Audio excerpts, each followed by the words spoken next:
밖에서 바라보는 날카로운 시선 외부자들 지금 시작합니다. 자, 지난주 아주 뜨거운 신고식을 치른 이동관 전 수석 이야기가 연일 화제였습니다. 알고 계신가요? 예. 진짠가요?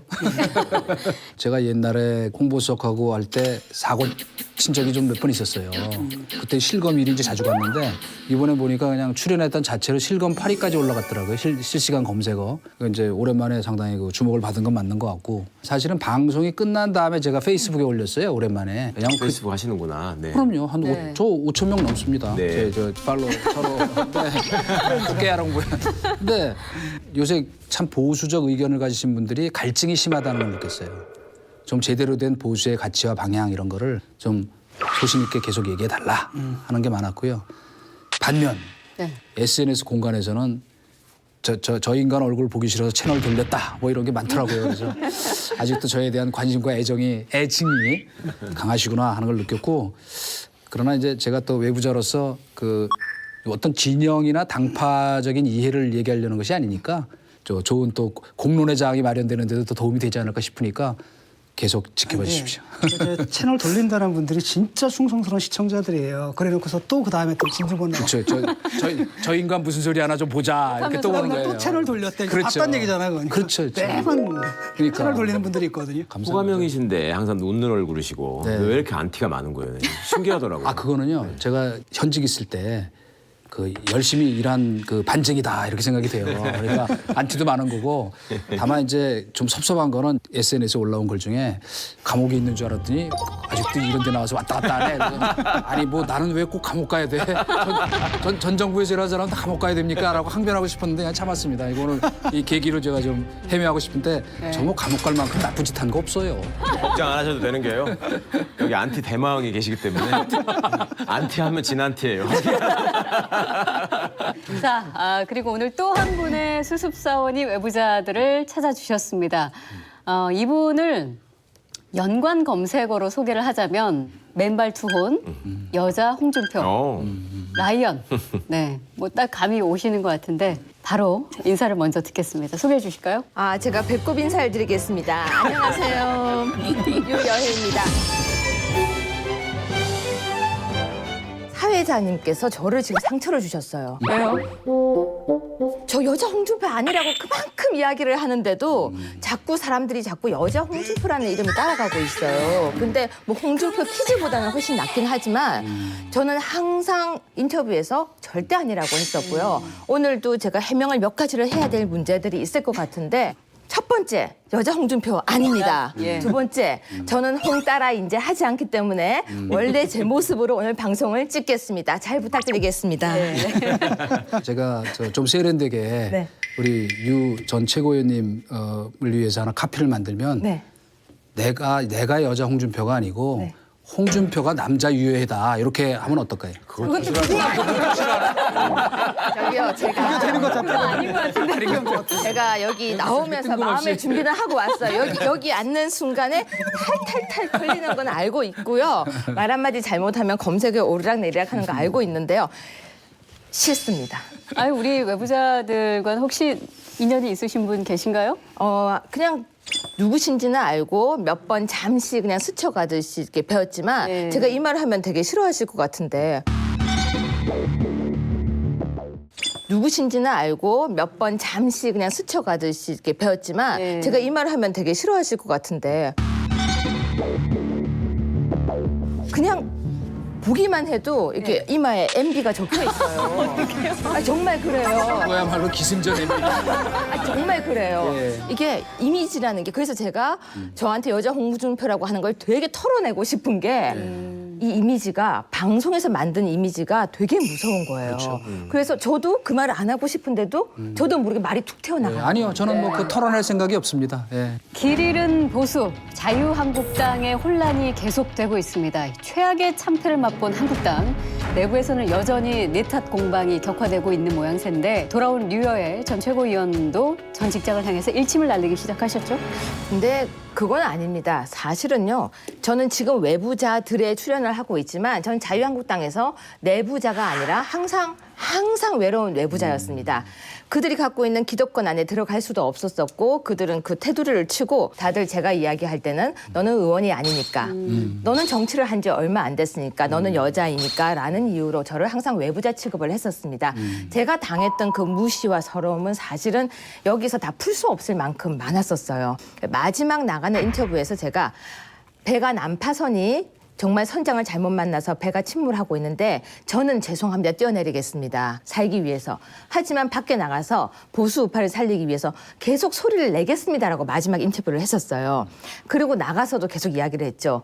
홍준표 대표가 공천을 하는 과정 그리고 사당화하는 과정을 바깥에서 계속해서 지속적으로 이야기를 했었습니다. 그렇기 때문에 그 과정의 연속이지 지금 정말 지금 무너졌으니까 이야기를 하는 것이 아니라 지금도 바깥에서 안에서 이야기하고 있는 사람들에게 소리 지르고 있는 거죠. 뭐라고. 지금 그렇게 하면 보수 우파 당신들을 용서하지 않을 것이다. 일각에서는 류 의원도 막말로 어떻게 보면 당을 어렵게 한 트러블 메이커 아니냐.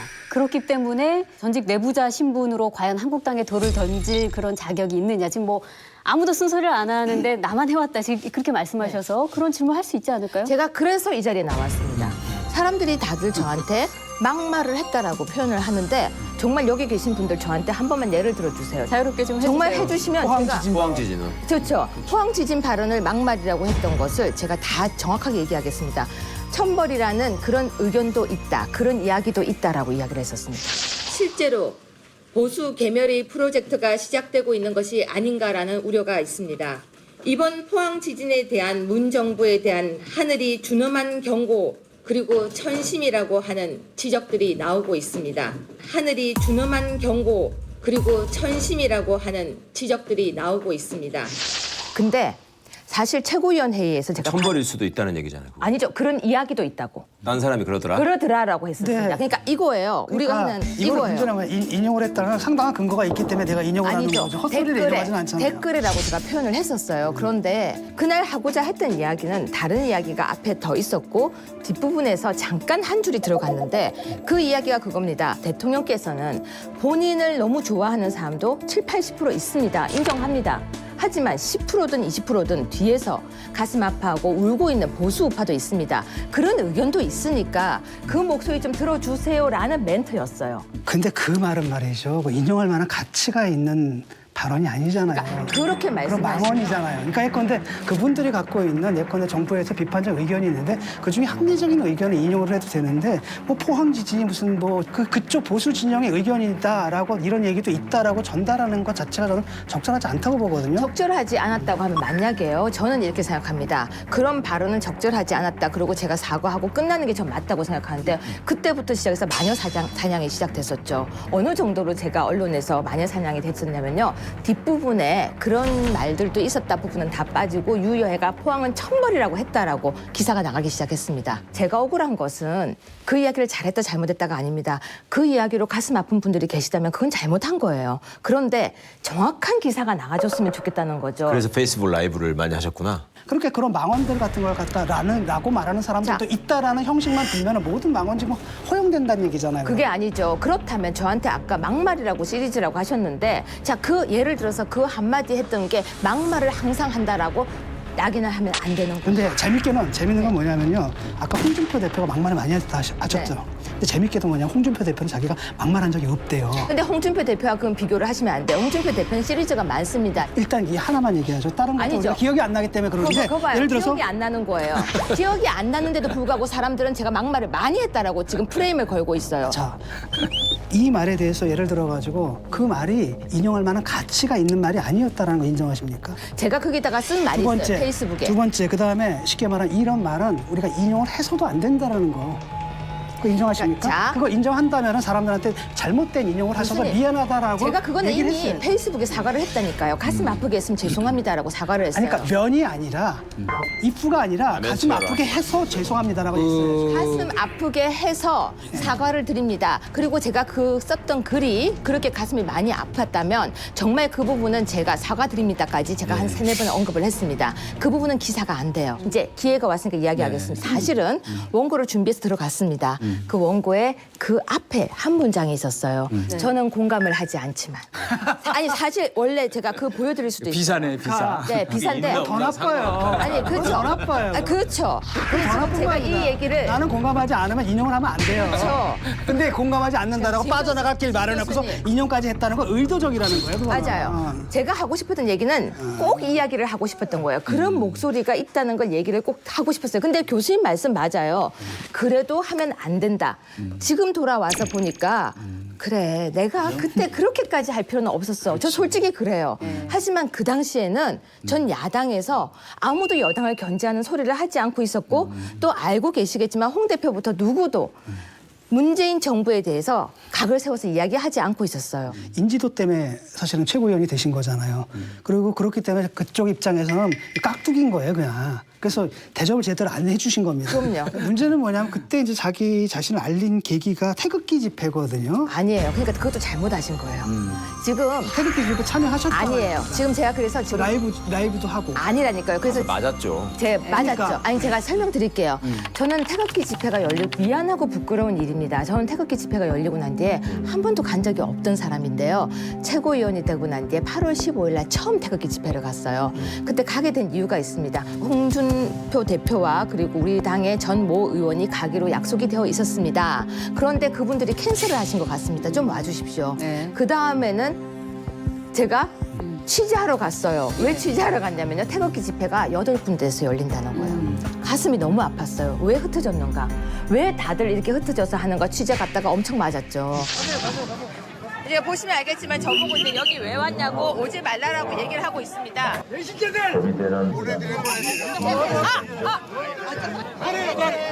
도와주세요. 어떻게 할까요? 제가 할 테니까 뭘 하면 될지 얘기해 주세요. 저는 그렇게 생각을 하거든요. 태극기 집회 뭐 참여하는 분들이 있겠지만은 저도 공당이라고 한다면은 그분들하고 적절한 거리를 취하는 게 중요하다고 보거든요. 보수 이념 또는 가치 이 부분에 문제가 걸리는데 바로 그거예요. 근데 아니 본인도 사실 태극기 집회 많이 와주십시오. 그다음에 왜 이렇게 나눠서 열리는지 한꺼번에 열리는 게 더 좋을 텐데 이런 걸 라이브로 막 방송하시던 분이 아니죠. 그렇게 말 안 했었어요. 또 그것도 정확하게 얘기를 해야 돼요. 보수 우파가 지금 가야 될 길을 잃었습니다. 제가 그랬어요. 왜냐면요. 나는 보수야라고 이야기를 하는데요. 제가 공부를 하다가 벽에 부딪혔어요. 보수가 뭐지? 우리가 말하는 보수가 뭐지? 그 우파는 뭐지? 제가 한계에 부딪혔어요. 그러다가 고민한 게 우리가 보수가 무엇인지 우파가 무엇인지 이름을 제대로 지금 모르는구나. 그래서 우리가 갈 길을 잃었구나. 그러면 태극기가 보수일까? 그건 아니야. 그런데 보수라고 생각하는 사람들이 태극기에 가 있어요. 본인이 보수라고 하면 태극기에 다 가요. 그러면 그들을 뭔가 모아서 이제부터 우리가 누군지를 알려야 된다고 생각했었어요. 우리가 보수입니다라고 얘기하지만 보수라는 개념이 정립이 안 돼 있어서 생긴 거. 그럼 자유한국당이 보수당입니까? 저는 아니라고 생각해요. 왜? 보수의 이념을 그래서 제가 이야기하고 있는 거예요. 보수의 이념이 뭔지를 설명할 수 있는 사람이 없어요. 그러니까 설명 본인이 이제 저도 지금 고민한 공부 결과로. 중입니다. 저도 공부 중이. 아니, 제가 보수 그래서 우파의 가치를 지키기 그래서 위해서 제가 최고위원 항상 나가셨다는 이야기를 분이 하고 지금도 공부하면 제가 어떡해요? 그 지금 얘기하잖아요. 공부는 끝이 없다는 게 정말 실감이 돼요. 우리가 보수라고 하면서 이렇게 얘기합니다. 나가서 어떻게 좀 해봐. 저것 좀 막아봐. 나는 안 해요. 너가 해. 나는 보수니까 점잖아야 돼. 나는 얌전해야 돼. 보수들은 품격이 있어야 돼. 그렇지만 너는 나가서 싸우라고 얘기를 해요. 나는 아니고 너는. 하태경 의원도 비슷한 말 하는데 와가지고 자기한테 이른대요. 홍준표 공격하라고. 아니 정말 그래요. 다들 저한테 그래요. 나가서 싸우래요. 저한테 찔러요. 홍하고 싸우래요. 절 찔러요. 그래서 제가 홍하고 싸우고 있으면 다들 이래요. 그렇게 세게 싸우지는 마시죠. 그 정도는 아닌데. 그 정도 하란 건 아니었어요. 더한 건 뭔지 아세요?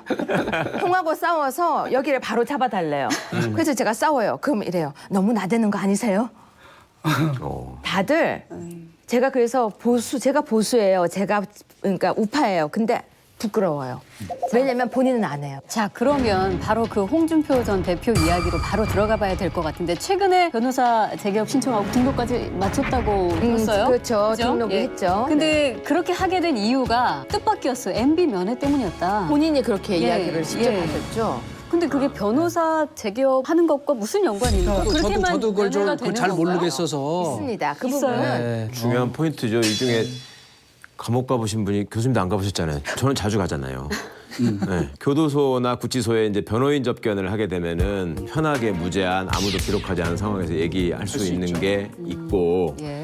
그냥 일반 면회 신청을 하면은 10분 동안 얘기하는데 교도관이 다 받아 적는 불편함이나 문제가 있고요. 근데 그렇다 해도 특별 면회를 신청하면 가족들의 저기 대동이나 동의만 있으면 가서 하실 수 있을 거예요. 근데 특별면에도 기록을 합니다. 요새. 네네 그 앉아서 기록하는 차이가 있긴 있네요. 원래 그 대표 그만두시고 나서 그 삼성동 사무실에 내가 면회를 한번 가고 싶다 이런 의사 전달이 됐어요. 좀 뜬금없다는 생각은 들었어요. 왜냐하면 그 이유가? 굳이 변호사 자격증을 이렇게 급히 다시 해서 뭐 생계를 위해서도 아니고 또 이명박 전 대통령 면회하기 위해서 그러니까 더 약간 뜬금없었고 참 이분이 엉뚱한 분이구나. 만약에 진짜 정치를 계속 앞으로 하시겠다는 생각이 있다면 지도자의 어떤 그 처신과 언동이라는 건 저는 그래도 무거워야 된다고 생각해요. 그래도 명색이 당 대표였는데 생계 때문에 개업했다라고 말씀하시긴 좀 그러니까 홍준표 특유의 장난기가 발동한 표현 아닌가 저는 그렇게 생각했어요. 그래도 형님 면회하려고 한다. 예. 이게 이제 홍 대표님스러운 그런 일종의 그 어법이잖아요. 예. 네, 네. 그렇게 생각을 했고 국민들은 이제 변호사가 국회의원을 하면은 국회의원으로서 생계를 유지한다고 생각하시는데 과거에는 겸직금지 조항이 없었기 때문에 다 변호사를 하셨고요.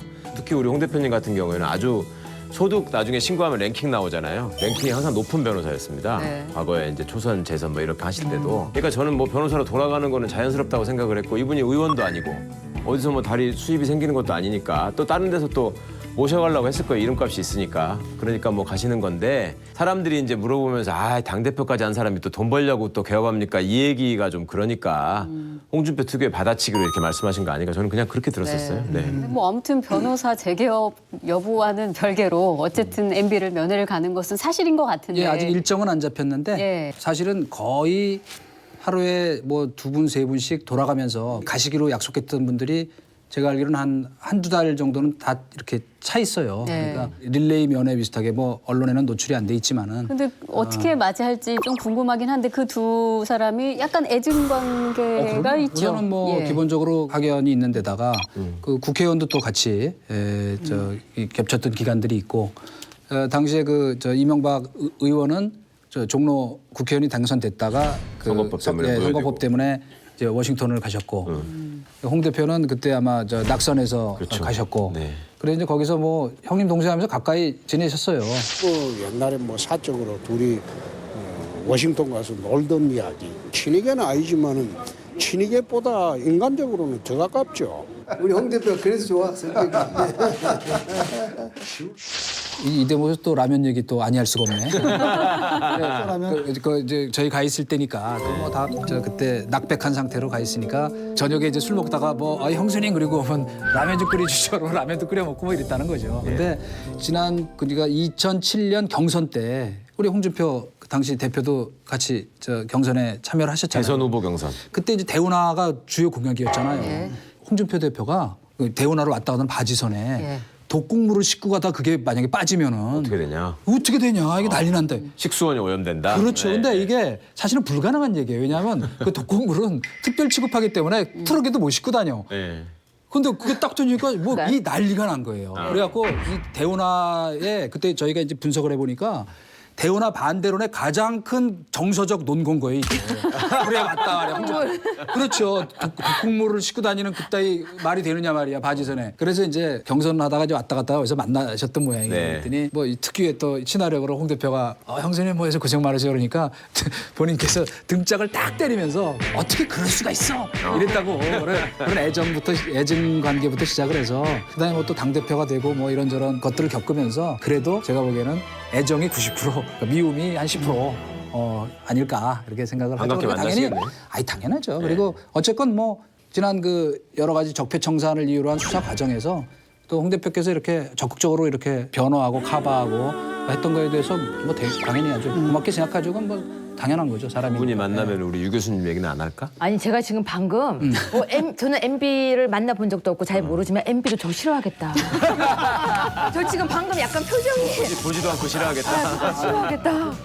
네, 홍준표 전 대표가 당 대표직을 내려놓으면서 한국당에 남긴 마지막 막말, 그 리스트 파장이 계속되고 있습니다. 뭐 의총에 술 취해 들어와 술주정 부리는 사람, 감정 조절 안 되는 사이코패스 같은 사람, 국비로 세계 일주가 꾸민 사람 등등 9가지 유형이 적힌 리스트를 아마 다들 보셨을 텐데 이거 리스트 남긴 진짜 속내 뭘까요? 일각에서 뭐 홈크나이트 얘기를 홈크나이트, 하더라고요. 예. 그러니까 홍준표에다 다크나이트를 합쳐가지고 사실은 홍 전 대표가 보수의 몰락을 위해 가지고 아주 모시기가 돼가지고 아주 그래서 오랫동안 홈크나이트로. 그래서 하다가 보수의 몰락을 드디어 이뤄낸 다음에 예. 마지막으로 한 방 탁 날리고 확실하게 확인 사살하듯이. 아니 진짜 왜 그랬다고 보세요? 이분이 또 아주 직정적이고 솔직한 부분이 있으면서 뭐 말씀하고 싶은 거를 못 참는 분이에요, 원래. 맞아요. 네. 근데 아니 하필 마지막에 당대표 하셨던 분이 더구나 다 책임지겠다 그러면서 왜 또 저런 말씀하실까? 그런 걸 보면은 조금 너무 이렇게 주변에 뭐 이렇게 정리해주는 참모가 좀 없는 거 아닌가. 지금 이런 대목에서 하시는 이 말씀은 참 국민들이 받아들이기 좀 쉽지 않겠다. 일종의 좀 뭐랄까 애잔한 페이소스 같은 게 느껴지던데 이제 보니까 왜 그랬냐면 이분이 예전부터 하시던 말씀이 그 비주류로서의 어떤 한 컴플렉스 그런 게 있잖아요. 그러니까 내가 이제 검사 생활도 뭐 소위 말하는 귀족 검사는 아니었단 말이죠. 일로 승부하는 검사를 해보려다가 뭐 어쩌다가 정치인이 된 건데 그리고 이제 그 전부터 얘기했던 게 나는 남들 싫어하는 굳은 일을 내가 도맡아서 계속 해왔다. 저격수하는 거 누가 좋아하느냐. 그것 때문에 나는 사생활 관리도 철저하겠다 이런 얘기도 했고 나는 뭐 시절 좋을 때 대표한 게 아니라 야당 대표로 고생만 했다 이런 말도 했고 또 다들 다 피하고 도망갈 때 내가 그래도 보수의 전사를 자임하면서 대선에서 끝까지 싸우지 않았냐. 당신 나름의 이런 자부심이 있는데 그때 말하자면 하나도 안 도와주고 뒤에서 뭐 품위가 없네, 막말을 하네, 부끄럽네 이렇게 손가락질만 하던 사람들이 이제 책임은 나한테 다 미루고 고상한 척 하는 게 그 특유의 솔직함으로 도저히 견디기가 어려웠던 것 같다. 예, 그래서 이제 내가 나가는 마당에 그간의 나를 당신들이 언제 제대로 된 대표로서 존중하고 취급한 적이 있느냐. 니들의 속내를 내가 모를 것 같냐. 이런 거를 딱 던지고 가신 거 아닌가 싶더라고요. 저도 뭐 라디오 진행할 때도 이제 인터뷰 여러 번 했었고 그동안에 라디오 프로그램도 출연했는데 굉장히 편해요. 그러니까 그런가요? 정치인들 만나면 겉과 속이 다른데 그런 게 아니라 굉장히 솔직하고 그냥 직선적이고 직설적이고 다 얘기를 하거든요. 그래서 장점이죠. 재미있어, 되게 장점이죠. 재밌다고. 굉장히 장점이 있는 분인데 대표가 돼가지고 그 장점을 못 살리시는 것 같더라고요. 맞습니다. 근데 이분께서는 항상 많이 듣던 말이 있습니다. 대표님 페이스북 좀 쓰지 마십시오. 하시고 싶은 말씀이 있으셔도 페이스북 쓰지 마십시오. 그 이야기를 많이 들으셨어요. 대표 시절에. 예. 네. 근데 방금 말씀하셨다시피 근질근질한 거예요. 누군가가 탁 찌르면요. 우리가 보통 이러죠. 욱 하고 참아요. 왜냐하면 말을 하는 순간 잘못되니까. 근데 이분은 탁 찔린 순간 바로 일단 페이스북을 들어요. 그다음에 내가 하면서 쓰시는데 이분이 이걸 씀으로써 사실은 내가 마지막으로 막말을 한다라고 하면서 본인이 이때까지 막말한 걸 인정을 해버리게 된 거예요. 예리한 지적이야. 예리한 지적이야. 완전히 우리가 흔히 저격을 제대로 하시죠. 근데 저는 이분이 왜 이 글을 썼을까를 사실 알 것 같아요. 본인이 그만두고 간다고 할 때 그 전에 본인께서 나는 몇 석 계속 이야기하셨는데 그 몇 석이 그렇죠. 사실 허황된 얘기였어요. 우린 다 알고 있었어요. 네. 그 정도 안 나올 거라는 거 다 알고 있었죠. 그 정도까지 버티시다가 결국 마지막 몰락한 모습을 보고 그만둔다고 나가실 때 저는 바로 윤리위에 징계 요청서를 넣었습니다. 왜냐면 가게를 어디 가느냐 책임지고 가야지. 본인이 지금 당을 징계받고 가라. 징계받아야죠. 본인이 나가는 게 아니고 제명을 당해야지. 저는 그렇게 썼었어요. 본인이 당 안에서 무슨 행동을 했는데 본인이 어떻게 자유한국당의 대표가 됐으면 어떻게 대선 후보가 됐냐면 당이 망가졌으니까 된 거다. 본인이 당원권 정지 3년을 정지시키고 됐던 거였거든요. 그 부분이 있었기 때문에 책임을 지라 징계위를 윤리위 회부하겠다라고 제가 공개적으로 썼습니다. 네. 기사가 나갔죠. 참지 못하는 거죠. 내 책임 아니다. 내 책임 아니야. 너희들 다 책임 있어. 본인을 윤리위에 징계위에 올리겠다는 말이 참을 수가 없는 거였죠. 그러니까 다들 내가 잘하고 싶어도 너희 하면서 지금 공개를 한 거죠. 하면서 본인이 막말을 인정하고 나가신 거죠. 오늘 이거 말씀하시는 걸 들으니까 홍준표 그 대표님의 그 최대 실착 중에 하나가 우리 저 유효의 최고를 적으로 돌린 거라는 생각이 드는데요. 아니 저를 보듬어 주셨으면 제가 옆에서 충원을 많이 했을 거예요. 바깥에서는 대표님을 좋아하지 않습니다. 바깥에 젊은 사람들은 대표님 싫어합니다. 근데 안에서는 다 대표님 최고예요. 인기 정말 좋아요. 모두가 대표님을 사랑합니다. 인기가 진짜 좋아요라고 하는데 진짜? 아니었거든요. 진짜 그렇게 얘기했어요? 예. 잘리는 게 당연하네. 아, 저는 잘려야 했습니다. 잘리만 했어요. 자, 근데 한국당이 시끄럽습니다. 남은 의원들은 이제 뭐 국민들한테 용서를 구하면서 무릎까지 꿇기도 했었는데 그럼 그래서 어떻게 그럼 한국당 바꾸겠냐 이런 질문에는 여전히 우왕좌왕 좀 의견 일치가 안 되는 그런 모습인데 김성태 권한대행이 최근에 중앙당 해체 이 발언을 한 이후에 의총에서 정말 뭐 난상 토론까지 벌였다고 하는데 결국은 합의점을 또 찾지 못했다고 하죠. 이분이 생각하는 게 이제 미국식 정당 시스템을 말하는 것 같아요. 네. 원내 정당화하겠다라고 하는데 우리나라 같은 경우는 당 대표가 있고 근데 원내 대표가 있잖아요. 이원화가 돼 있는데 미국 같은 경우는 그냥 원내 대표가 당 대표인 거거든요. 오픈 프라이머리잖아요. 그런 시스템이 있기 때문에 미국에서는 그게 가능한데 우리나라는 시스템이 다르고 그다음에 이걸 중앙당 자체를 해체하려면 법적인 문제도 걸릴 거라는 거죠. 우리가 말하는 정당법 제4조에 딱 규정이 되어 있어요. 중앙당이 중앙선거관리위에 등록이 되어야지만 정당이 되거든요. 그러니까 사실은 말은 이렇게 던져놨는데 실제로 할 수는 없고 그러니까 결국은 이제 유야무야돼서 조직을 슬림화하자, 다이어트하자 이 정도인데 살 빼는 거의 문제가 아니라 이게 체질의 문제거든요. 네. 정말로 김성태 원내대표는 법도 모르고 만약에 그걸 알고 슬림화 하자는 걸 그렇게 표현했다고 하면 더 문제예요. 왜냐하면 정치인은 말에 책임이 있어야 되거든요. 그리고 당은 자기 것이 아니에요. 당원의 것이고 국민의 것인데 본인이 해체하겠다고 이야기를 하더니 그다음에 다른 분들이 나 그런 말 들은 적 없다라고 또 아우성이었죠. 그래서 윤리위에 이분도 회부하지 않습니다. 아, 김성태 아니 근데 대행도 당원이 아닌데 그 회부는 할 수 있나요? 당원들의 이름으로 했고요. 당원들 이름으로? 네, 당원의 이름을 했고요. 그리고 제 이름도 넣었습니다. 아, 넣었어요? 왜냐하면 제 징계가 무효라고 생각하는 것이죠. 사실은 의원들이 이제 바로 반발을 했잖아요. 재선급이 그렇죠. 반발하고 조선급이 반발하고 정풍운동하겠다 막 이렇게 하시던데 이 당을 진짜 살리겠다고 하시는 분들의 모습인가 하는 생각이 들더라고요. 그래도 저는 김성태 원내대표는 좀 충정이 있었다고 봐요.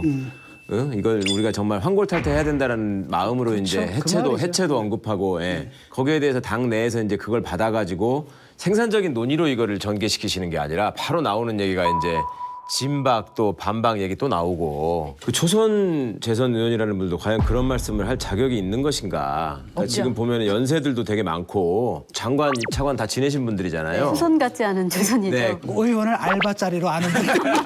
거기에 해당되는 분들이 그러니까 다 박근혜 정부 점잖게는 이모작. 고위직을 지내고 진박 간별사들에 의해서 발탁돼가지고 초선 의원이 된 분들이 이게 막 내가 정풍하겠다라고 말씀하시는 것도 사실은 저는 이 얘기를 이제 그 탄핵 국면에서도 여러 번 했는데 그 의식 구조나 어떤 그 국가관이나 그런 정치에 대한 책임에 대한 그 치열함에서 우리가 그렇게 비판하던 신군부 때 민정당 국회의원들만도 못한 거예요.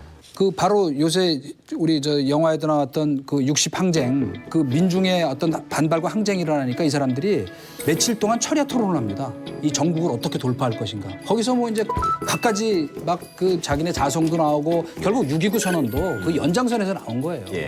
그렇다면 이분들이 저는 모여서 지금도 똑같다고 보는데 결론 나올 때까지 나가지 마. 그래도 며칠 동안 철야 토론 하라는 거예요. 박 터지게.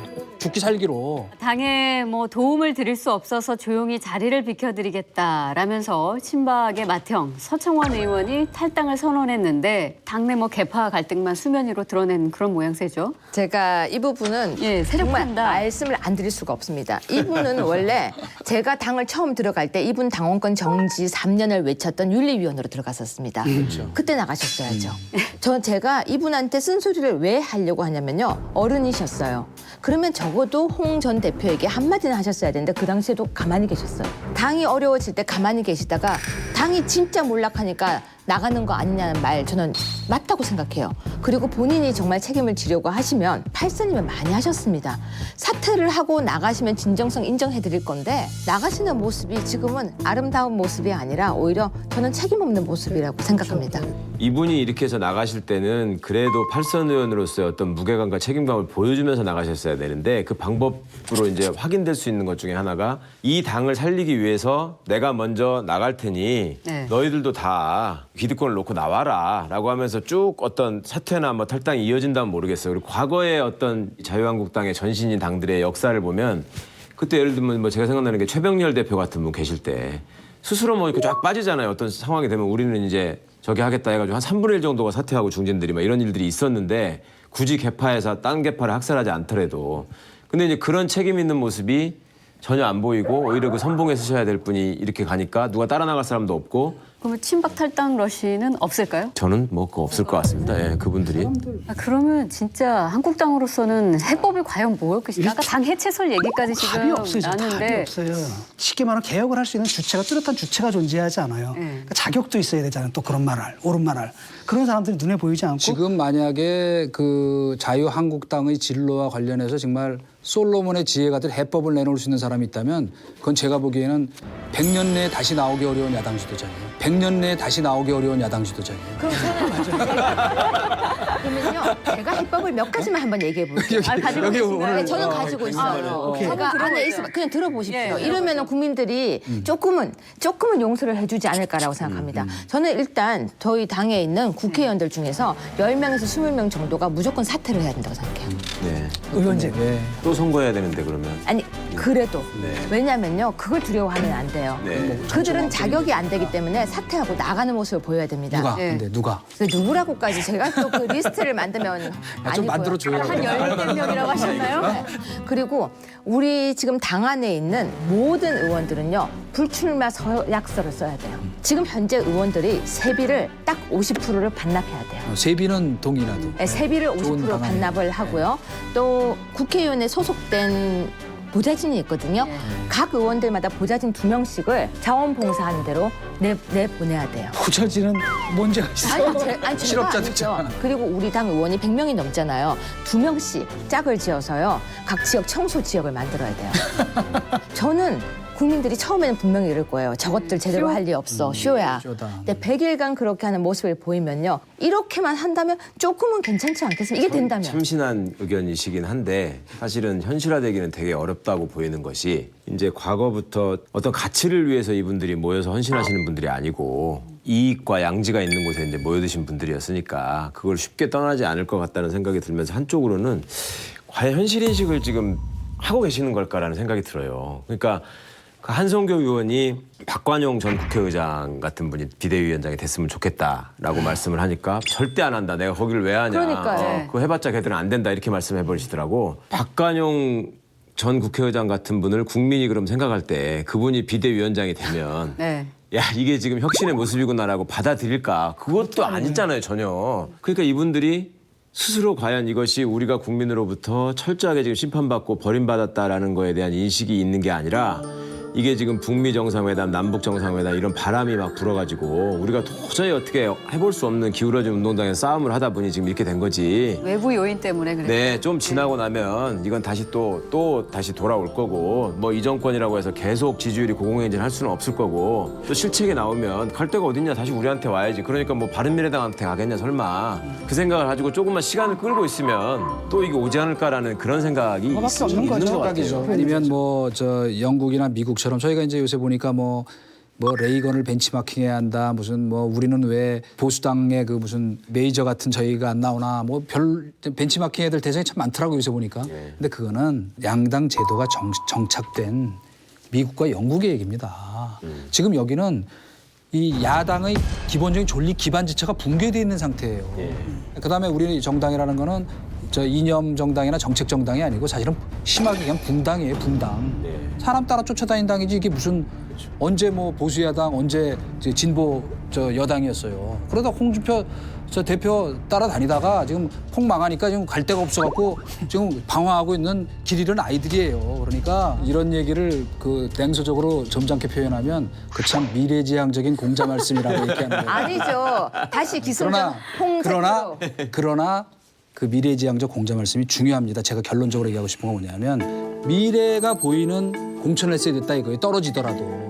지금 보수가 다시 살아나려면 그 담론 투쟁부터 다시 해야 돼요. 맞아요. 아예 그냥 폭삭망해서 확 바꾸는 그런 길로 가면 그래도 국민들이 조금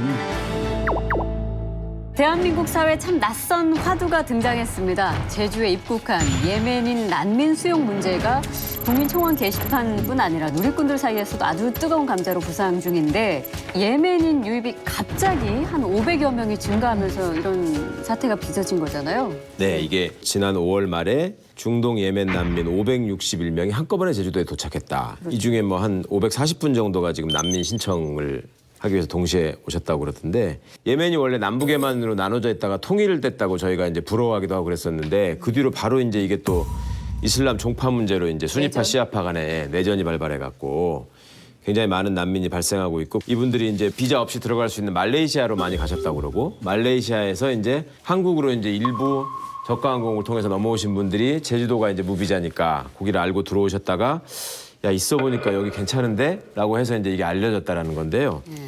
이제 문제는 이분들이 이제 갑자기 급증하니까 과거에 이제 제주도에 비자가 있어야지만 들어올 수 있는 나라. 그러니까 11개국이 지정이 돼 있었는데 테러 지원국. 네. 여기다가 이제 예멘을 추가해가지고 6월 1일부터 막고 있는 상황에서 왜 갑자기 지금 이러는 거냐. 인도주의적 차원에서 이게 잘하는 일이냐 이런 비판이 나오는 것 같고 또 일각에서는 우리말은 물론이고 영어도 잘 못하는 분들이 막 저렇게 몰려다니고 노숙하고 이러는데 저분들이 나중에 무슨 범죄라도 저지르면 어떻게 하려고 하냐.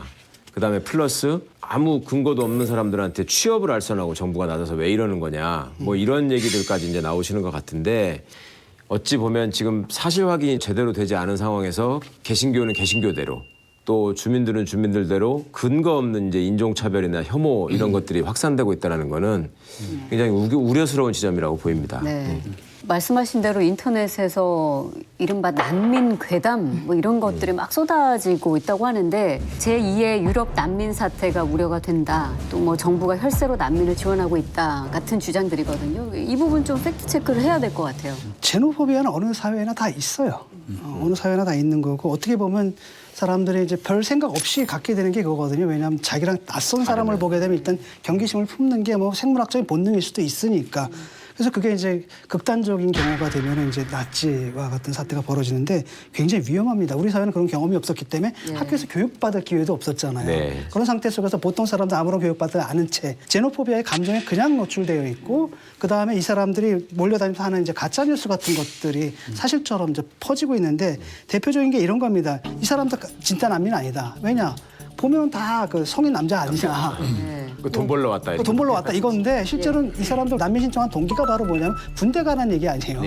군대 가지 않으려면 죽을래? 이것 때문에 온 사람이니까 당연히 군대 갈 만한 나이를 가진 사람들 남성일 수밖에 없는 거잖아요. 두 번째로는 정부가 우리도 먹고 살 거 없는데 난민들에게 세금 138만 원을 지급한다 뭐 이렇게 얘기를 하는데 매월 준다. 네. 주고 있지 않으면 예. 실제로 뭐냐면 심사를 통과하지 못했고요. 설사 심사를 통과한다 하더라도 그 49만 원인가를 받게 돼 있거든요. 풀로 받으면 사실. 풀로 받으면 49만 원이거든요. 원. 네, 43만 원인가? 예. 그다음에 또 하나는 외국인들이 오게 되면 또 강간 어쩌고저쩌고 이렇게 얘기하는데 내국인의 경우에는 강간이 전체 중대 범죄 중에 24%를 차지해요. 외국인은 0.5%거든요. 강간이 그럼 걱정이 된다고 한다면 내국인 남성들 추방을 해야 돼요. 이런 문제라는 거죠. 저는 이런 경우에 우리가 첫 번째 이 글로벌 스탠다드에 맞는 대응을 해야 한다. 네. 그것이 제일 원칙이라고 저는 생각해요. 지금 뭐 여러 가지 이제 오해와 진실에 대해서 얘기를 하셨는데 사실 탈북자라는 게 정치 난민이잖아요. 그렇죠. 그걸 떠안고 있으면서 이 사람들에게 지금 그 저희가 제공하는 아주 최소한의 서비스만 하고 있는 건데 그건 우리가 감당해야 할 비용이라고 생각하고 객관적으로 얘기해도 역대까지 난민 신청한 사람 중에서 받아들여진 비율이 2%가 채 안 된대요. 대한민국은 그러니까 지금 소들갑도 할 필요는 없다. 대한민국은 난민이 없어요. 독일은 100만이 오잖아요. 그렇죠.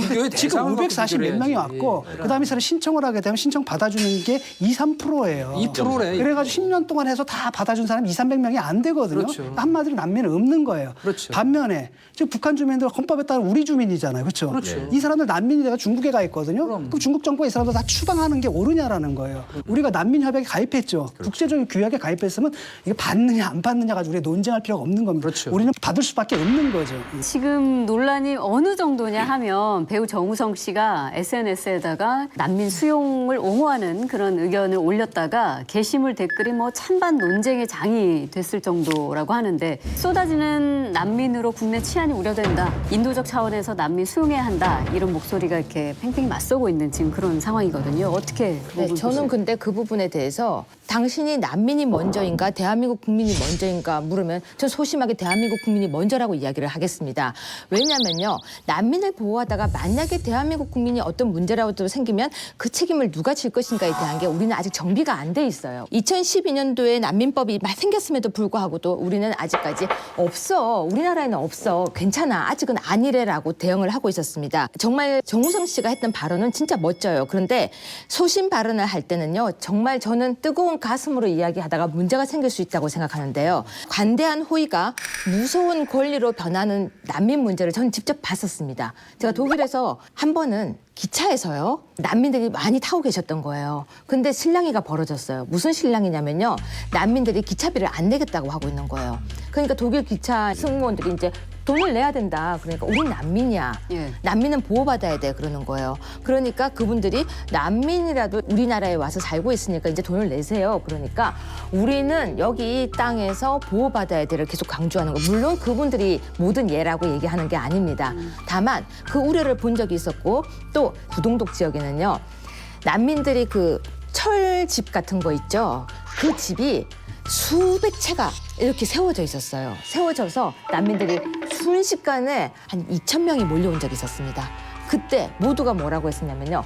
이거 좀 불안해진다. 왜 불안하냐면 너무 갑자기 많이 들어와서. 근데 우리나라는 지금 말씀처럼 아직 많이 안 들어왔어요. 아직 뭐 2% 얼마 안 되는데 그러면 이 부분을 어떻게 해결할 것인가에 대한 논의가 먼저 손빠르게 준비가 되고 그 전에 미리 돼 있어야 되는데 난민부터 터지게 되니까 국민들이 불안해진 거예요. 근데 그 이제 예멘의 난민 같은 경우에는 지난 6월 1일부터 추가 유입 막으려고 그 입국 그건- 무비자 대상에 포함을 시켰다고는 그건 하더라고요. 정부에서 굉장히 잘못한 거예요. 네. 그게 포퓰리즘이거든요. 아까 그 말씀을 하셨는데 난민 중에서 몇 사람이나 그러겠어요. 그리고 예컨대 질문 자체를 왜 그렇게 던지는지 모르겠거든요. 난민이 먼저냐 대한민국 국민이 먼저냐. 예컨대 제주도 난민이 먼저 왔는데 예. 나는 거기다 그렇게 질문 안 하거든요. 내가 먼저냐 저 사람들 먼저냐. 이 질문의 의미가 뭐예요? 아니요, 저는 그 질문을 그다음에 그 사람들이 오게 되면 와가지고 대한민국 우리가 위험해진다? 일단 사람이 오게 되면 범죄도 따라오는 거예요. 범죄 가능성도. 그다음에 똑같은 논리더라면 탈북자들에 대해서 뭐라고 얘기하시겠습니까? 근데 지금 그 질문은요 너무 앞서간 게요. 난민들이 들어오는 것과 이민 문제에 대해서 고민을 해볼 시기가 우리가 다가온 거예요. 이민과 난민은 굉장히 달라요. 그런데 계속해서 뭐 북한 탈북자 설명을 하시는데 저는 탈북자와 난민은 좀 다르다고 봅니다. 탈북자는 대한민국 국민이에요. 대한민국 국민이기 때문에 그러니까 대한민국 국민이지만 중국에서는 다른 나라에서는 난민이잖아요. 그게 난민이다 이거예요. 우리나라에 들어오도록 해줘야죠. 그 부분은 우리가 도와야 되는 근데 거죠. 중국에서 그냥 추방시키잖아요. 그걸 우리가 비판하잖아요. 중국 정부에서 예를 들어가지고 이 사람들을 대한민국으로 보내는 게 아니라 북한으로 추방하는 것 자체가 중국 정부의 관점에서 올바른 거냐, 중국인들을 보호하는 거냐. 그런 얘기잖아요. 그 사람들을 우리가 받아들이려고 준비를 해야 되는 거죠. 지금 중국을 비판하고 안 비판하고 문제가 아니라요. 그 북한 사람들이 중국에 가 있으면 우리가 우리나라로 근데 데려오도록 해야 되는 오히려 거지. 지금 저 유 교수께서 지적하시는 거 뭐 상당히 일리가 있다고 생각해요. 시대 상황 변화에 따른 준비를 해야 되는데 그럼요. 사실은 그렇다면 지금 이 난민 문제는 세 발의 피해예요. 지금 100만 명으로 추산되는 다문화 가정 있잖아요. 그렇죠. 정말 앞으로 10년 뒤가 우려될 만한 그런 상황들이 청소년 교육 문제부터 시작해서 지금 심각한데도 방치돼 있거든요. 사각지대. 그러니까 다문화 가정 문제니 그 사람들 어떻게 우리 사회 속에 편입시켜서 살아갈 수 있게 할 건지 그런 것들에 이제 고민을 할 때가 왔죠. 그죠? 최근의 분위기를 보면은 헝가리 같은 경우에도 헝가리는 완전 극우예요. 극우. 예. 거기는 완전 이탈리아도 그건 뭐 마찬가지고요. 그냥 근데- 재판 나치당이라고 근데 지금- 생각하시면 되는 거고요. 예. 그 우리 모범이 될 수는 없는 것 같고 유럽하고 우리는 상황이 달라요. 비교가 안 되죠. 유럽에서는 몇백만씩 몰려오는 그렇죠. 거고 그다음에 문제는 뭐냐 그치. 인정률도 2~3%거든요. 2%니까 2%. 그러니까 대한민국 정책은 난민 안 받는다. 안 받는 게 기본 정책이에요. 기본 정책이 그런데 이거 가지고 얘기한다는 게 웃기는 거고 또 하나는 뭐냐면은 이 사람들은 뭐 특권을 누리고 있다. 이게 똑같은 게 뭐냐면 제트케라고 있죠 일본에. 제트케 사람들이 제일도 우리 제일교포를 향해서 하는 말이 똑같은 논리예요. 그 얘기란 말이에요. 두 제일교포 번째는 비난하는 뭐냐면 그 제트회라는 그 제트회 이름이 그거라니까. 그렇죠. 그다음에 두 번째가 사람이 특권을 뭐냐면 누리고 있다는 제트회라고. 고베 지진 나고 뭐 오사카 지진 났을 때 뭐라 하면 얘네들이 자이니지들이 우물에 독한다. 옛날에 관동 대지진 때 그 얘기를 하는 거예요. 지금도 얘네들 그거 얘기하고 있거든요. 이런 방식으로 소수 집단에 대해서 뭐 범죄 두려워하고 하고 막 추방하려고 하는 네. 이런 극우적인 이런 정서 같은 것들이 우리 사회 일각에 있는데 문제는 뭐냐 우리나라가 한 번도 이거 문제 고민해 본 적이 없잖아요. 그래서 국민들이 이 제노포비아가 얼마나 끔찍한 범죄인지에 대한 네. 배울 기회가 한 번도 없었어요. 배워야죠. 그렇다면 정부에서 그걸 홍보를 해야 되는데 딱 나오니까 바로 막아버리잖아요. 아니 그래서 포퓰리즘이라는 제가 요 거죠. 대목에서 뭐 꼭 정부를 비판하기 위해서 하는 얘기가 아니고 저는 며칠 전에 문재인 대통령이 지금 저 실태 파악을 하라고 지시했잖아요. 참으로 무책임한 얘기라는 생각이 들었어요. 뭐냐? 그래도 명색이 언필칭 인권 변호사 출신 대통령이면 이런 건 우리가 그 국제적 기준이나 규범에 맞게 처리하는 게 맞다. 그 대신 국민들에게 잘 설득해라 이렇게 했어야지 이게 발생해서 벌써 막 온 나라가 시끄러운데 실태 파악하라는 거는 참 무책임하다는 생각이 들면서 도대체 이 청와대 참모란 사람들은 뭐 하고 있나 하는 그 생각이 좀 들더라고요. 전 그래서 여쭤보고 싶어요. 2011년 12월이면 MB 정부 아닌가요? 아니에요. 2013년. 그러니까 2011년 12월이면 MB 정부 아니었나요? 그렇죠. 네. 그러니까 그 당시에 난민법이 처음 만들어졌어요. 난민법이 만들어졌을 때 얼마나 날림으로 만들어졌냐면요. 정말 외국에 있는 거 그대로 2013년에 통과되지 않았나요? 아니요. 2011년 12월에 난민법이 통과되었고요. 2012년부터 시행되기 시작했어요. 그렇습니다. MB 정부의 이 법이 만들어졌음에도 불구하고 논의 한 번 안 되고 난민법이 무엇인지 고민도 없고 제가 자료를 다 찾아봤는데요. 토론이 없어요. 죄송한데 그때는 제가 청와대 나온 다음입니다. 아니, 청와대 나오셔서도 MBA 복수이시니까 그 당시에 이 이야기를 그래요. 많이 했었어요. 난민법을 이렇게 만들면 안 됩니다. 우리나라도 난민 문제가 생깁니다. 불과 몇 년 뒤면은 난민 문제가 발생할 건데 우리 국민들은 단일 민족이라는 그 생각 속에 있기 때문에 난민 문제가 발생하면 당황스러울 겁니다. 그때는 못 잡습니다. 지금부터 한 발 한 발 여기에 대한 이야기를 해야 됩니다. 그리고 난민법을 통과시키면 받아야 하는 게 맞습니다. 그러면 받기 위한 작업과 홍보가 있어야 된다고 제가 그 당시에 예. 말을 이미 했었어요. 방송에서. 근데 뭐 단일 민족이라는 게 신화했잖아요. 무슨 얼어지고 단일 민족. 그렇죠. 우리 단일 민족 아니에요 지금. 하나는 뭐냐 단일 민족이 호남 민족보다 좋을 이유도 없어요. 오히려 문화는 호남을 통해서 발달하는 하이브리드가 거거든요. 원래 좀 이런 미신들에 지금 많이 사로잡혀 있는 게 옛날에 우리 국가주의하고 민족주의 교육의 그 결과이거든요. 아직도 대중들은 여기 노출돼 있어요. 맞아요. 그대로. 그러니까 정부의 책임이 여기 있는데 난 정말 아쉬운 게 바로 아니 문재인 정권이 일단 막는다? 그건 이거 아니야. 이건 정말 비판받아 마땅하다고 지금 그 봐요. 기본적으로 부분을 정치적 개념이- 포퓰리즘으로 보신 그렇죠, 건데 정치적 혹시 포퓰리즘이죠. 다른 그러니까 의견이 인도주의적인 관점에 개념이 없는 거죠. 난민법 말씀을 잠깐 드려야 될 것 같아요. 이제 아까 유 교수님 2011년 12월에 통과됐다고 말씀을 하셨는데 그때 이제 우리 정부가 홍보한 내용이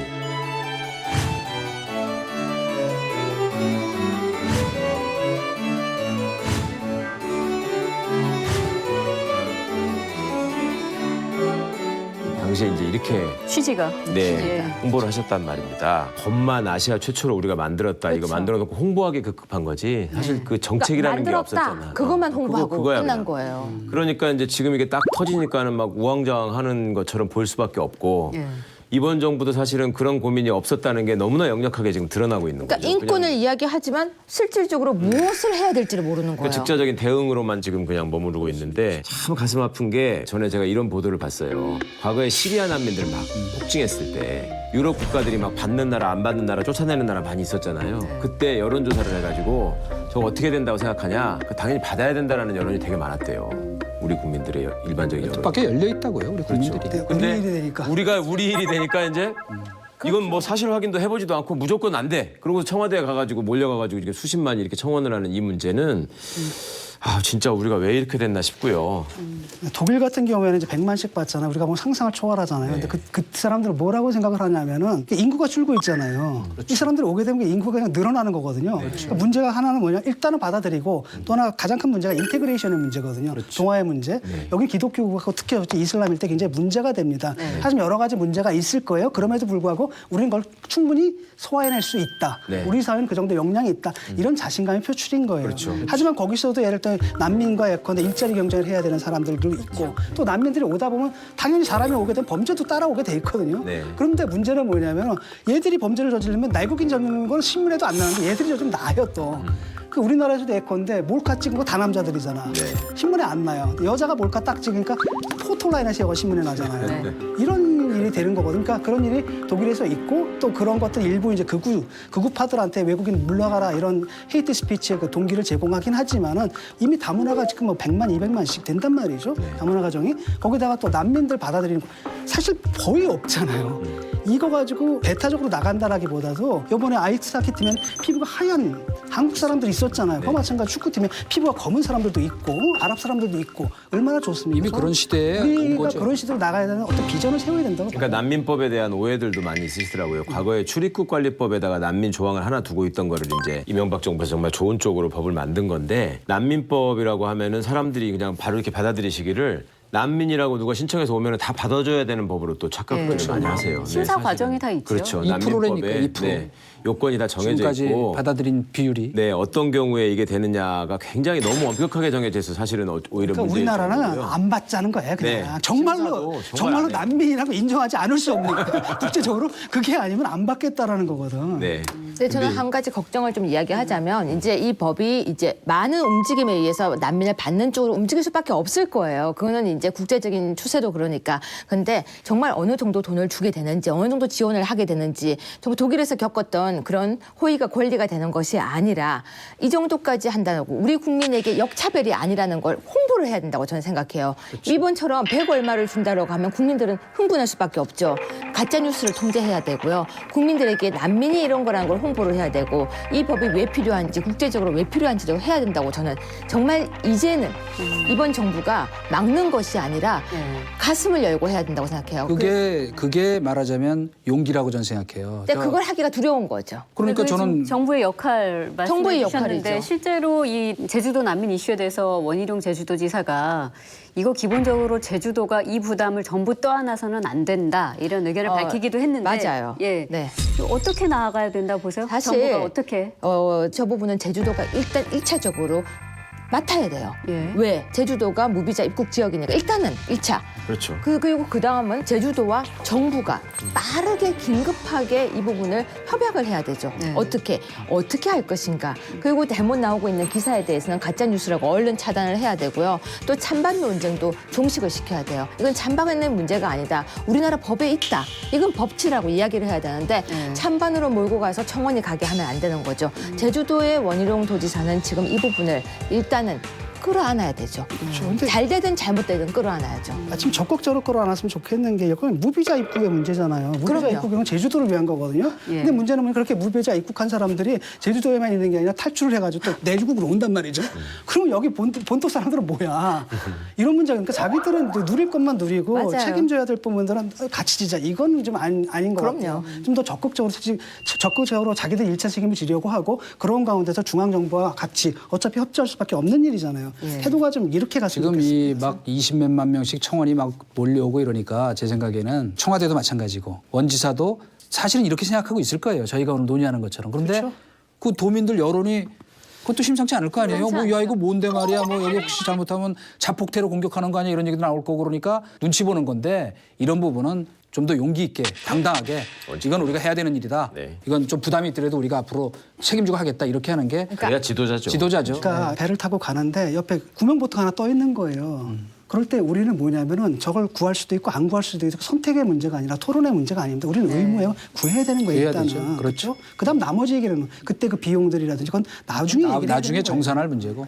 정부가 어찌 됐든 이게 청와대 게시판에 청원으로 30만 명 이상이 지금 동의를 한 상황이기 때문에 답을 해줘야 할 텐데 어떤 더 대안을 눈치 보지 내놓을까요? 요거 좀 눈치 보지 했으면 말고 이제 야단 좀 당당하게 쳤으면 좋겠어요. 그럼요. 왜냐하면 저런 사람들도 있지만 우리나라 사람들의 그 시민 의식을 믿어요. 왜냐하면 촛불 집회를 일으킨 사람들이고 촛불 혁명을 일으킨 그런 시민들이거든요. 동아시아에서 가장 높은 인권 의식을 가진 민중들이란 말이죠. 이런 민중들이 저런 일부 사람들이 있겠지만 더 많은 사람들은 난민들을 받아들인다는데 동의할 거라고 믿어요. 남북 관계를 중심으로 해가지고 우리나라가 평화를 선도하겠다라는 주장을 지금 이 정부가 하고 있습니다. 그런 와중에 제주도에서 벌어지고 있는 이 문제는 국제사회가 한국을 어떻게 바라보느냐의 평가와도 관련된 문제라는 점을 꼭 명심했으면 좋겠습니다. 예.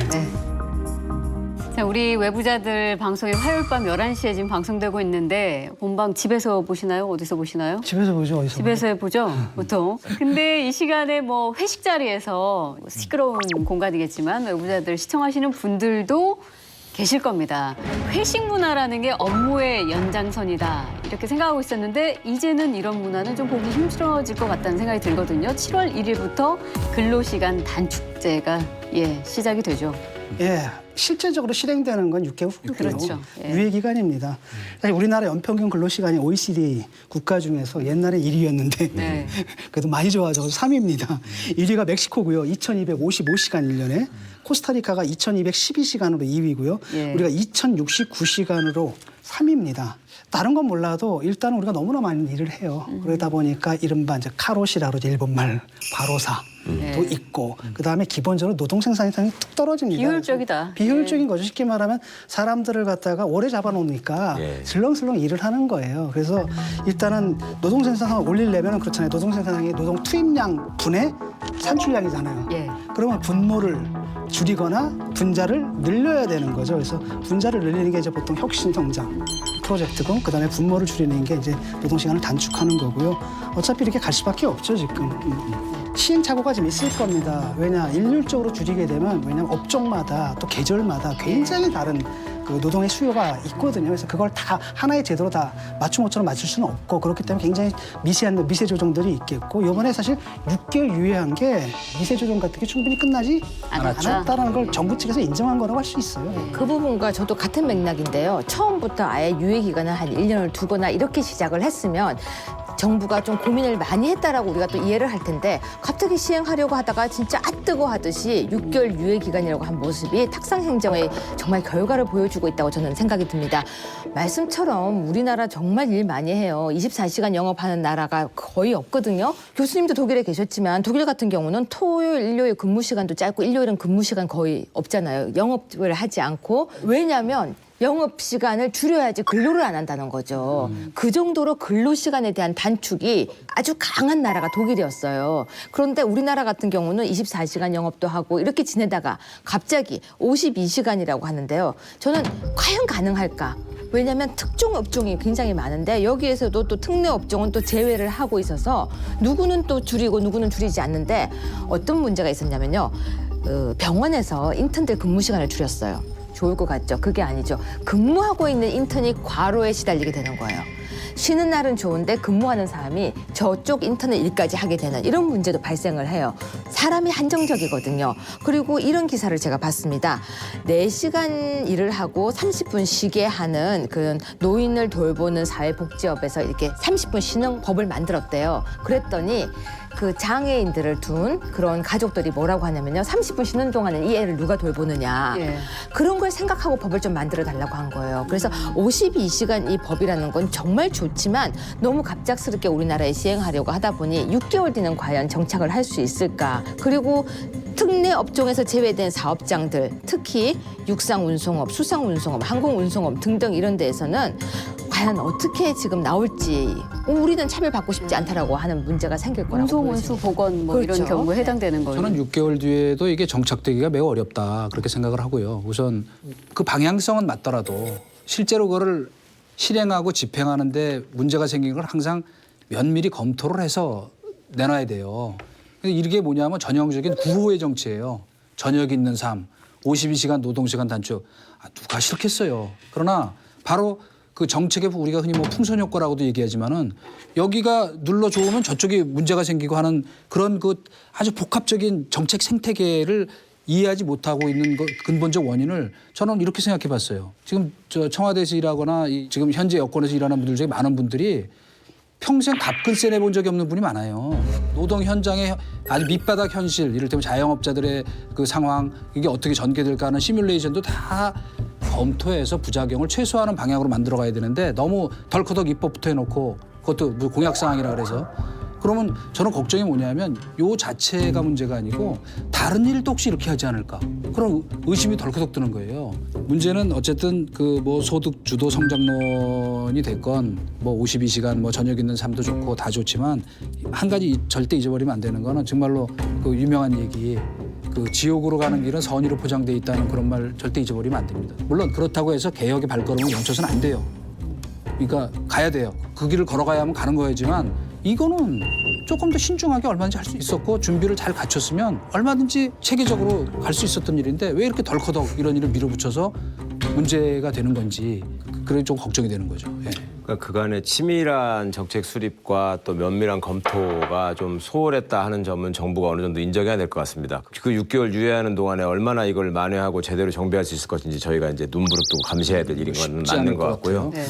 한편으로 저는 좀 서글펐던 것이 야 이게 40시간도 아니고 32시간도 아니고 52시간 줄이는 걸 가지고 우리 사회가 유럽 같은 경우에는 지금 35시간 이걸 지금 얘기하고 있는데 일중독 사회인 거는 맞다. 그다음에 또 하나 우리가 과거에 이제 잘 살아보세 기간에 이제 주입됐던 우리가 열심히 땀 흘려 일하는 것이 나라를 잘 살게 하는 길이고 이런 이제 국가주의 이데올로기. 그게 이제 남이나 북이나 천리마 운동, 새마을 운동 이걸 통해서 이제 새벽부터 일어나가지고 새벽종이 울렸는데 새 아침이 밝았네 하고서 이제 열심히 일해가지고 잘 살아보세요 밤늦게까지. 그러니까 노동력의 단순 투입이 곧바로 산출량으로 나오던 시대가 있었죠. 네. 그러니까 이제 그 시대가 지나고 시대의 패러다임이 바뀌었는데 정부가 선도해가지고 좀 많이 알리고 준비하고 하는 그 홍보도 필요하겠지만 시민들의 인식도 좀 많이 좀 여전히 과거에 머물러 있는 것 같다는 안타까움이 있습니다. 그리고 또 한편으로 저는 경총이나 이런 경영자 측에서 지금 현재 사실은 7월 1일 날 전 사업장에 모든 업종에 다 적용되는 게 아니잖아요. 다 그 사정 감안해서 단계적으로 하겠다는 건데도 또 지금 나오는 얘기를 보면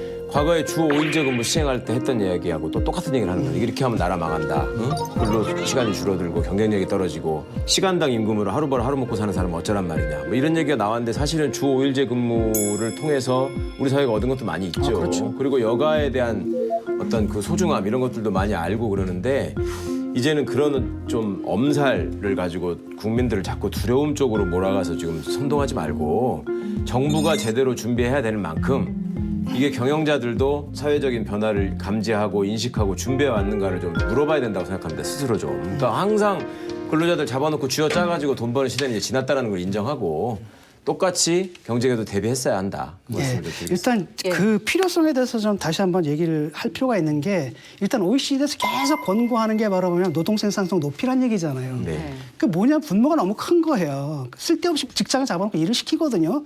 그런다고 뭐 생산성이 늘어나는 건 아니잖아요. 그걸 없애자라는 건데 그렇게 되면 어떤 일들이 벌어지게 되냐면 일단은 일자리를 창출해가지고 나눠줘야 될 거를 비용을 줄이기 위해서 일을 더 시킨 거예요. 그게 비정상적인 거죠. 일자리 나누게 측면이 있겠고 또 한편으로 기업에서 부담을 지잖아요. 근데 그 부담이다라는 게 굉장히 생산적인 부담이거든요. 쉽게 말하면 더 이상 사람들 노동력 쥐어짜가지고 생산성 향상시킬 수는 없다라는 거야. 한계 조건을 뒀기 때문에 이제는 너희들이 망하지 않으려면 혁신을 해야 된다는 겁니다. 그 기술 혁신이든 아니 경영 혁신이든 간에 그쪽으로 이렇게 정부에서 정책으로 압박하는 측면이 좀 있는 것 같고 또 다른 한편은 워라밸이잖아요. 우리가 사실 우리 사회가 살기 위해서 일하는 거지 일하기 위해서 사는 게 아니라는 거죠. 독일 같은 경우에는 6시, 7시 지나면 장을 못 보잖아요. 근데 너무 심할 정도야. 그래서 너무 그거 심한 게 아니냐. 여행을 가면 4시에 문을 닫는 가게도 있어요. 3시 되시면 그냥. 그래서 내가 뭐라 그랬냐면 거기 일하는 사람들도 가족이 있기 때문에 가정생활이 있기 때문에 그들 보호해줘야 된다는 거예요. 그래서 내가 그때 뭐라 그랬냐면 만약에 대한민국에서 사회주의 정권이 들어서 집권을 해. 그래가지고 슈퍼마켓 직원들도 가정이 있다. 7시까지 딱 영업 딱 한다. 그럼 우리는 아마 혁명이 일어나서 사고도 할 거라고. 자본주의 혁명이 일어나가지고. 그리고 우선 뭐 여담이지만은 우리 아직 뭐 젊은 세대들은 이제 인식이 많이 바뀌었지만 그렇게 시간 남아 집에 일찍 가면 가정생활에 분란이 더 많아지지 않을까요? 아니 정말 만약에요 우리나라도 슈퍼문을 어쩔 때는 4시에 어쩔 때는 7시에 문을 닫고 또 토요일 일요일도 문을 닫고 또 쉬는 날 문을 다 닫으면 우리나라 사람들은 굶는 사람도 많을 거예요. 그럼요. 왜냐면 사러 딱 갔는데 문을 닫았고 전 많이 굶었어요 독일에서. 정부에서는 이 근로시간 단축 혼란을 좀 줄이기 위해서 6개월의 유예 기간을 줬죠. 또 한편으로 재계에서는 기업 부담을 완화시키기 위해서 재량 근로제 확대를 주장하기도 했죠. 그 재량 근로제라는 것은 이제 직원한테 근로시간 관리에 대한 완전한 자율권을 부여하는 제도입니다. 그래서 주 단위 최소 20시간이라는 근무 시간을 채우지 않아도 되고요. 알아서 일하면 되는 겁니다. 그래서 근로시간 자체를 측정하지 않기 때문에 더 유연한 인력 운용이 가능하다고 합니다. 근데 이거는 정말 듣기는 좋아 보이죠. 예. 하지만 그렇지가 않아요. 이게 100% 정말 완벽한 대안이 될 수 없는 건데요. 시간을 측정하지 않아요.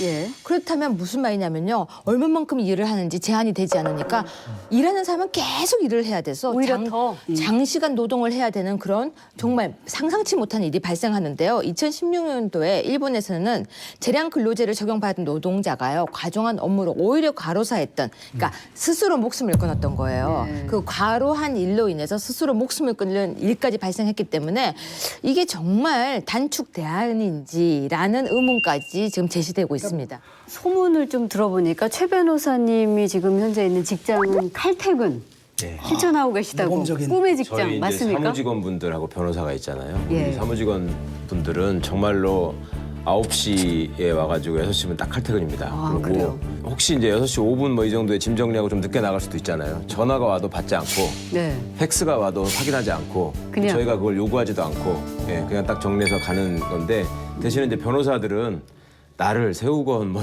주말에 나오건 토요일에 나오건 이제 끝도 없이 일을 해야 되는 건데 저희는 다행히 아직은 이제 소규모 로펌이라서 당장 적용받는 사업장은 아닌데 저희 사실은 사무직원분들한테 이렇게 사회적으로 생각하는 만큼의 높은 어떤 보수를 지급하지는 못해요, 현실적으로. 그런데도 직무 만족도는 높은 것 같아요. 이렇게 쉽게 안 그만두고 지금 10년 넘게 계속 같이 계시는 걸 보면. 네. 그리고 이제 돌아가서 그 개인적으로 이제 하는 일들이 그분들 SNS나 이런 거에 올라오잖아요. 그럼 보면은 아 진짜 좀 저녁이 있는 이게 삶이 바로 워라벨이죠. 부러울 때가 예. 있어요. 많이. 아니 어디 뭐 우리 같은 사람도 어디 취직할 데 없어요? 자리 없어요? 들으니까 참 좋네. 네, 이 주 52시간 근무제 시행 3주 앞두고 발표된 고용노동부 가이드라인을 좀 짚어봐야 될 것 같은데 근무 중에 뭐 커피를 마시거나 흡연하는 거 이거는 근로시간으로 인정이 된대요. 근데 회식은 불인정. 그렇죠. 근데 그 기준이 뭐예요, 이게? 근무 중에 뭐 커피를 마시거나 흡연하는 거 이거는 근로시간으로 인정이 된대요. 근데 회식은 불인정. 그렇죠. 근데 그 기준이 뭐예요, 이게? 애매모호한 것 같아요. 애매하죠. 그렇죠. 회식 같은 경우에는 사실은 이게 황당한 거거든요. 어떻게 업무 연장이기도 하고 연장이 아닐 수도 있는데 내 시간이라는 건 바로 뭐냐면은 여가 시간이라는 건 그 시간과 공간을 내 맘대로 쓰는 시간이 여가 시간이잖아요. 그다음에 노동 시간이다라는 건 시간과 공간을 남한테 주는 시간이란 말이죠. 그런데 회식이다라는 건 강요된 노동인데 이 부분이 인정이 안 된 게 좀 유감입니다. 그래서 어쨌든 간에 근데 이게 문제가 되기 때문에 직장에서 아마 회식 문화가 많이 사라지지 않을까. 예. 그런 근데 효과는 있을 것 같아요. 저는 정말 이해가 안 가요. 업무 중 흡연 및 음료 섭취는 인정을 했어요. 예. 그러면 담배를 안 피는 사람은 어떻게 생각할까요? 나는 그러면 계속 일하고 쟤는 담배 피는데 나는 얘는 꼴초야. 계속 나가. 그럼 인정? 10분마다 한 번씩 나가. 인정? 1시간마다 한 번씩 가. 인정? 무슨 말이냐면요. 이게 참 애매모호해요. 그리고 회식 부분도 마찬가지예요. 상사가 참석을 강요한 회식은 불인정이에요. 네. 그러면 자발적인 회식은 인정인가요? 이 표현이 너무 그러니까 식으로 생각하면 왜냐면 거꾸로 해야 돼. 네, 그러니까 그렇죠. 모든 회식은 참석을 강요한 적이 없어요.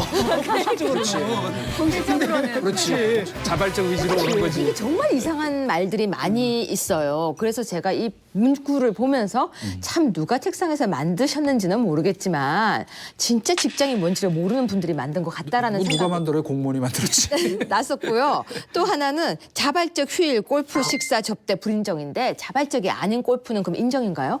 근데 문제는 뭐냐 모든 강요된 접대가 다 자발성에 가면을 쓰고 있거든. 나 내일 저 집사람하고 결혼기념일이라서 어디 가기로 다 예약했는데 상사가 야 내일 그 접대해야 될 사람이 골프 너 나와 이러면 그건 자발인가요? 그건- 강요인가요? 그건 자발이지. 당연히 자발이지. 야 내가 너 보면 언제 그러라 그랬어? 네가 알아서 온 거지. 참 내가 이상한 언제 너 보고 친구네. 다 하라고 했니? 인사고과 때 그러니까 이게 정말 이상한 제도예요. 그래서 그러니까. 저는 이해가 잘 안 가요. 어떠세요? 변호사님은 이해가 확 가세요? 그러니까 제도를 만들 때 항상 모든 경우의 수에 대해서 이거는 기고 아니고를 분량이 사실은 되게 어렵잖아요. 우리가 한번 경험을 했어요. 그 금명란법 때요? 금명란법 그렇죠. 청탁금지법 한정에도 도대체 이게 어디서부터 어디까지 걸리는 건지 청탁이냐. 아닌지가 이제 각가지 얘기가 많고 교육도 하고 막 그랬는데 그리고 국민권익위원회에서 그 답변해 주는 분들도 질문이 갔는데 6개월 넘도록 답변을 못 하고 있는 경우가 허다해요 지금. 그거 하려면 학위가 필요해. 그런데 그게 정말 어려워요. 사실은 그게 정리가 안 됐다고 해서 그러면은 지금 청탁금지법 시행과 관련해서 극심한 혼란이 있느냐? 그건 또 아니거든요. 내부적으로 나름의 룰을 만들어가고 있는 것 같고요. 상당히 개선된 부분도 많이 있고. 네, 많이 경각심을 가지고 그렇죠. 접대받고 이러는 것들이 좀 많이 없어지고 그런 건 있는 것 같습니다. 그러니까 이거는 산재를 인정받느냐 못 받느냐와 관련해서 직무 관련성, 업무 관련성이 있느냐 없느냐와 관련해서 이 비슷한 사례들이 많이 있었거든요. 그러니까 예를 들면 사장이 지시해가지고 하는 회식은 근무의 연장으로 봐가지고 산재를 인정해주고 부장님 생일이니까 우리 모여가지고 회식하면서 축하합시다. 그럴 때 이제 막내가 따라가가지고 회식 때 사고를 맞은 예, 사람이 회식 때 나가서 이제 계단에서 담배 피려다가 굴러 떨어졌다 예를 들면 이런 것들은 이제 또 산재로 인정을 안 해줍니다. 왜냐하면 그건 회사에서 강요한 게 아니고 부장님을 위해서 자발적으로 간 거다 이렇게 되는 거죠. 그리고 또 회식 중에 벌어진 사고에 있어서도 이제 2차가 또 문제가 되는데요. 회식하고 2차를 갔을 때 거기서 사장이 가자고 그래가지고 이거는 전부 다 가는 거야 하면은 예, 연속이라고 연속이다. 보고 예. 예. 그런데 몇몇 뜻 맞는 사람들끼리 우리 술 좋아하는 사람들끼리 한 잔 더 해야지 이거는 또 아니다. 이제 이런 것들이 칼로 무자르듯이 할 수 없으니까 결국 법원의 판례로 이제 정리가 되고 있는데 이 경우도 이제 시행되면은 결국은 이제 법원에 가갖고 해야 될 것 같고 지금 여기서 소개한 것처럼 뭐 회식은 다 불인정, 뭐 저기는 다 인정 이것도 그냥 일종의 가이드라인일 뿐이지 예, 금과 억제가 될 수는 없는 것 같습니다. 네, 뭐 저녁이 있는 삶을 살 수 있을 것이다라는 어떤 장밋빛 미래, 희망, 뭐 기대, 뭐 이런 거 좀 있겠지만 또 근로자들 일부들은 저녁이 있는 삶이 아니고 저녁을 거르는 삶이 될 것이다. 이런 걱정도 또 한편으로는 있습니다. 그러니까 아까 이야기를 하셨지만 주 5일제가 시행될 당시에 나왔던 이야기가 비슷해요. 예. 근데 주 5일제가 되고 난 뒤에 주말을 찾은 사람들 그리고 금토일 여행 가는 사람들이 많이 늘어난 건 사실이에요. 하지만 그 금토일 5일제와 상관이 없는 사람도 굉장히 많아요. 무슨 말이냐면요. 저녁이 있는 삶 되게 멋있죠. 하지만 그 있는 삶에 저녁을 즐길 수 없는 사람들도 있어요. 나는 일을 하고 싶어요. 나는 그 시간에 노동을 해서 돈을 더 받고 싶어요라는 사람들이 있는데 자 정부와 제도가 이러니까 너는 일하지 마. 그러면 일을 안 해도 할 게 없는 사람들이 있어요. 오히려 일을 해서 돈을 벌어서 그 돈으로 뭘 써야 되는데. 그래서 정말 정부가 다 개입하는 건 좋아요. 하지만 이렇게 경제라든지 모든 정책 면에서 정부의 컨트롤이 이렇게 강제로 들어오는 것이 지금 당장은 어떻게 보면 저녁에 있는 삶이 아니라 저녁을 굶는 삶이 될 수도 있다는 거. 그런 층이 있다는 것도 우리가 고려를 해줘야 된다. 아마도 이런 분이 있을 겁니다. 이렇게 초과 노동을 못 하잖아요. 그런데 그러니까요. 돈을 좀 벌어야 돼. 네. 그러면 이제 투잡을 뛰는 사람들도 있을 거예요. 분명히 그런 사람들이 있는데 분명히 모든 사람이 그럴 거라고 보지는 않고요. 네. 또 이 문제 해법을 갖다 그러면 옛날로 돌아가자 이건 해법이 아닌 것 같아요. 정말 근데 생활이 안 돼가지고 생계로. 투잡을 네. 뛰어야 되는 사람이 있다라고 한다면 그 문제는 바로 뭐냐면 원잡이 있는데 생활비가 안 되는 거잖아요. 그 원잡의 문제인 거예요. 투잡을 뛰지 않아도 거기서 충분한 그 뭐랄까 벌이가 될 수 있게끔 사회가 보장해 줘야 되는 거죠. 그리고 또 한편으로는 뭐냐면은 내가 지금 초과노동을 뛰어가지고 나는 돈을 번다라고 하는데 그게 뭐냐면 어떤 문제가 있냐면 다른 사람의 일자리를 기회를 내가 박탈하는 측면도 분명히 있거든요. 그래서 이 사람들이 투잡을 갖지 않아도 되게끔 네. 원잡의 제대로 보상을 받도록 그렇게 만드는 게 올바른 정책의 방향이라고 봅니다. 진짜로 그렇게 해서 상대적인 소외감과 박탈감을 느끼는 분들이 없도록 해야 되는 게 이제 앞으로 우리가 만들어 가야 될 세상의 모습인 것 같고요. 이 이제 주 5일제 근무를 못하면서 소외되는 사람이 있으니 주 5일제를 폐지하자 이렇게 갈 수 없는 것처럼 또 그렇게 돼서도 안 되는 것처럼 이거는 저희가 근로시간 단축은 반드시 가야 될 길이라는 거에 대한 사회적인 공감이나 협의가 넓어지면 과거에 우리 유 교수님 말씀처럼 지금 5일제 근무 시행했다고 하지만 사실 그대로 혜택을 누리는 사람은 공무원, 공기업 직원, 일부 대기업 직원 그리고 이제 빚 좋은 개설기금 경우가 되게 많아요. 맞아요. 그러니까 이제 그 사각지대를 해소하는 노력을 과연 얼마나 해왔는가도 반성을 해야 될 것 같고 그분들을 절대 방치해서는 안 되는 것처럼 이 문제도 정부가 꼼꼼하게 감시하고 해결해 나가야 되고 결국은 사회 공동체에서 합의가 이루어지게 된다면 이 원칙은 절대로 우리가 훼손하면 안 되고 발전시켜야 된다는 거에 대한 공감은 분명히 있는 거니까 저는 좋은 열매를 맺을 거라고 기대하고 또 계속 성원하겠습니다. 자, 오늘 수습사원 유여해 전 위원과 함께 뭐 근로시간과 이 환경에 대한 이야기를 나눠봤는데 외부자들은 근로 환경이 어떠 보이는가요? 너무 자유롭고 좋은 것 같아요. 근무 여건이 너무 좋은데 저 계속 수습인가요? 네. 저 자리가 되게 아니, 마음에 그리고 마지막 드는데. 질문. 오늘 이제 끝나고 우리끼리 저녁에 회식하면 네. 그 근로 시간이에요. 저 자발적인 참여예요. 저 여기는 정규직이 아니어서요. 그렇구나. 해당이 안 됩니다. 그리고 정말 제가 여기서 오늘 방송을 하면서 느꼈던 것이 네. 이 외부자들의 목소리가 내부자들에게 좀 들어갔으면 좋겠어요. 그냥 이 따뜻함이 전달되어서 온기가 되어서 들렸으면 좋겠다라는. 그래서 지금 당대표 되시겠다는 거 아니에요? 제가 들어가면 실천하겠습니다.